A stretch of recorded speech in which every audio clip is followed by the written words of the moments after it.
আয়ুষী আর ত্রিপর্ণা মিলে আরাধ্যাকে টটিনির বাড়িতে আইবুড়ো ভাত খাওয়ার নাম করে ওকে ইমোশনালি ব্ল্যাকমেল করার মন্ত্রণা দিচ্ছিল। অন্যদিকে টটিনি বাচ্চাদেরকে পড়াতে বসায়। তখন আরাধ্যা টটিনিকে কল করে বলে, আমি আজই তোর বাড়িতে আইবুড়ো ভাত খেতে আসছি। মহা মুশকিলে পড়ল টটিনি।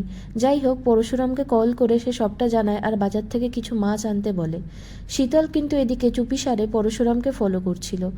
আরাধ্যা রেডি হয়ে বেরোতে যাবে, তখন কবির বলে, তোমার দিদিকে বুঝিয়ে দিও আমার বাবা কিন্তু এখনও তার পাওয়ার দেখায়নি, দেখাতে শুরু করলে বড় বিপদ হয়ে যাবে।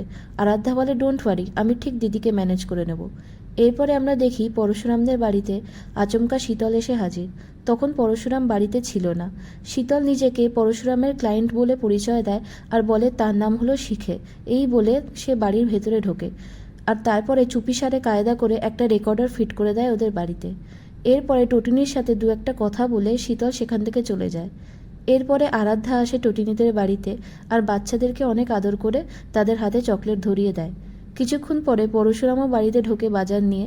আরাধ্যা পরশুরামকে হ্যান্ডসাম বলে তেল মারে আর চোখের জলে টটিনিকে কাবু করার চেষ্টা করে।